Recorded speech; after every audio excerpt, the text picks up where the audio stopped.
Je vais vous raconter l'histoire des cercueils qui dansent. Cette histoire des plus insolites prend ses racines sur la côte sud de l'île, là où se trouve le cimetière Christchurch. Il contient le mystérieux tombeau de la famille Chase. Si depuis près de 200 ans aucun humain n'y a été enterré, c'est pour de bien étranges raisons. Entre 1811 et 1820, des phénomènes inexplicables ont été observés par les habitants de l'île. Cette histoire est celle d'un caveau bien mystérieux qui a marqué le folklore de la Barbade à tout jamais.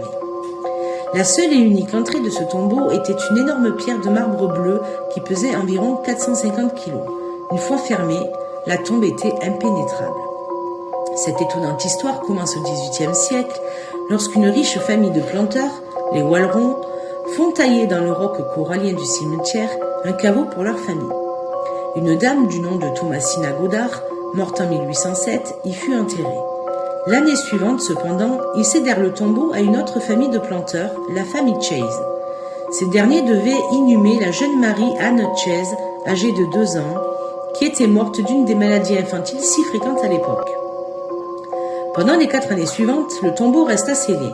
C'est le 6 juillet 1812 que le caveau fut ouvert de nouveau afin d'y placer le cercueil de la petite Dorcas Chase, la sœur aînée de Marie-Anne.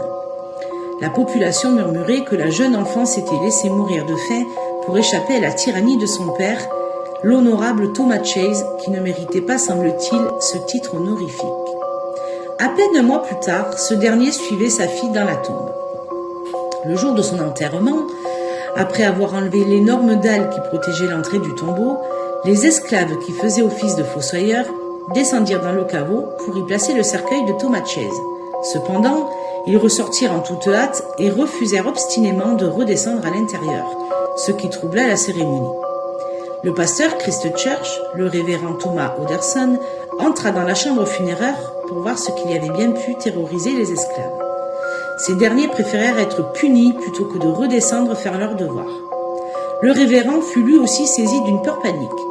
Les 2 imposants cercueils de plomb des fillettes Chase avaient été déplacés. Ils avaient été mis debout, la tête en bas. Celui de M. Goddard avait été posé sur le côté contre une des parois. On crut à une violation de sépulture de la part des esclaves qui étaient agités depuis quelque temps.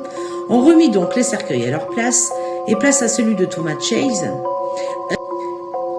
énorme, qui demandait 8 hommes pour le déplacer.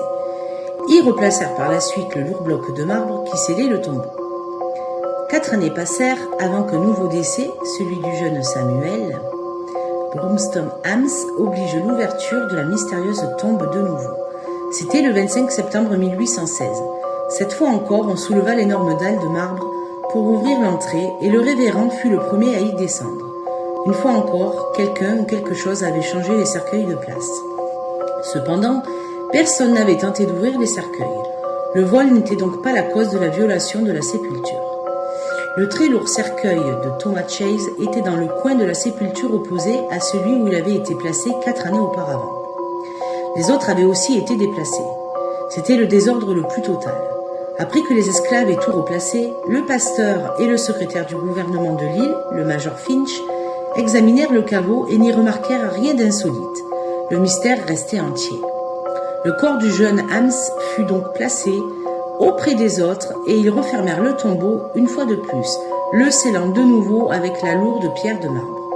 Ils démontèrent ensuite le chevalet qui servait à déplacer la dalle et à titre d'expérience, 8 hommes de solide constitution tentèrent en vain de déplacer la dalle. Elle ne bougea pas d'un poil. La famille rentra donc à la maison. 8 semaines plus tard, l'occasion se présenta à nouveau d'ouvrir le tombeau. Le père de Samuel avait été tué par des esclaves durant une révolte. Le grand chevalet fut donc mis en place et, après d'énormes efforts, une douzaine d'esclaves, l'entrée fut de nouveau ouverte. Les phénomènes étranges qui s'étaient produits avaient beaucoup fait parler, donc il ne fallait pas se surprendre qu'un nombre important de curieux s'étaient rassemblés pour voir si l'événement insolite s'était répété. Ils ne furent pas déçus. Le référent descendit en premier, accompagné du gouverneur de l'île et d'un magistrat. Avant même que leurs yeux se soient habitués à la noirceur de la chambre funèbre, ils avaient déjà l'impression que quelque chose d'inusité s'était produit. Effectivement, 4 des 5 cercueils avaient été déplacés. Seul celui de M. Goddard, Un léger cercueil de bois en piètre état n'avait pas changé de place. Les autres cercueils, qui étaient tous en plomb, faits par le même fait, même très lourd, furent retrouvés dans le plus grand des désordres. Le lendemain, les cercueils furent tous sortis du caveau et des experts de l'époque inspectaient minutieusement la tombe. Ils vérifièrent et revérifièrent chaque centimètre de la sépulture en espérant trouver une trace d'effraction ou une entrée. Mais ils constatèrent qu'il n'existait vraiment aucun moyen d'accès autre que la porte principale. Pour accéder au caveau, il aurait donc fallu ériger un chevalet, tentative qui ne serait pas passée inaperçue. Il n'y avait aucune infiltration d'eau, il n'y avait eu aucune secousse sismique depuis la dernière ouverture du tombeau. Bref, ils ne découvrirent rien qui pouvait laisser croire que quelqu'un avait pénétré clandestinement dans la tombe. Ils replacèrent donc les cercueils à leur emplacement originaux et cette fois-ci, en plus de replacer l'imposante dalle, ils firent sceller cette dernière avec du ciment. L'histoire devient de plus en plus populaire, elle fit non seulement le tour de la Barbade, mais elle se répandit aussi dans toutes les Antilles et même jusqu'en Floride et aux Bahamas. Des curieux affluèrent à la Barbade pour voir l'énigmatique caveau des Chase. Des bateaux faisaient même des détours pour que leurs passagers puissent visiter le fameux cimetière. Les habitants de l'île, eux, attendaient le prochain enterrement avec impatience. Le 7 juillet 1819, c'était le tour de Thomasina Clark, une amie de la famille, à y être la nouvelle occupante. Des représentants officiels du gouvernement examinèrent avec soin le ciment qui avait servi à sceller la dalle. Tout était en ordre. Cependant, les esclaves furent incapables d'enlever la dalle à leur premier essai. Des vérifications furent faites pour s'assurer que tout le ciment avait été correctement enlevé. Mais ils durent enfoncer des coins de bois à coups de marteau pour bouger la dalle qui refusait de coopérer.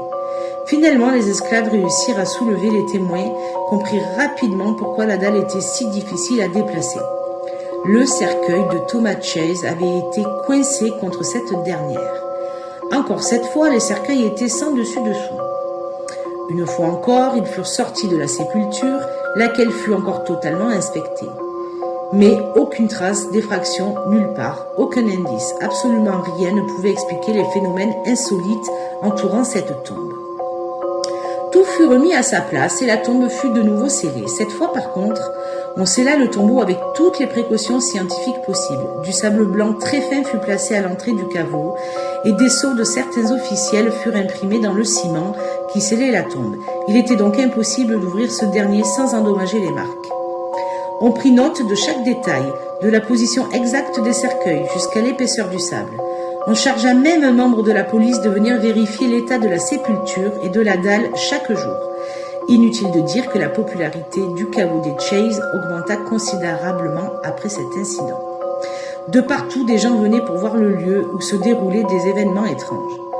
Maintenant devenu l'objet de toutes les conversations, tout le monde était curieux de savoir quand le caveau serait ouvert et dans quel état il serait. Les mois passèrent et finalement, les autorités de la Barbade succombèrent à la tentation après que des témoins aient rapporté des bruits insolites provenant de la sépulture. C'est le 20 avril 1820 que le gouverneur de la Barbade, M. Combermere, et plusieurs membres de son entourage, ainsi que différents professionnels, inspectèrent religieusement le caveau avant de l'ouvrir. Aucune marque étrange ou irrégulière n'était visible. Cette fois, cependant, ce sont les cercueils des enfants qui bloquaient le passage. Les officiels durent passer par-dessus pour inspecter le reste de la sépulture. Les lourds cercueils de plomb semblaient avoir été projetés dans tous les sens. Seul celui de M. Godard n'avait pas bougé. Le sable blanc était parfaitement intact. Le tombeau fut de nouveau totalement inspecté.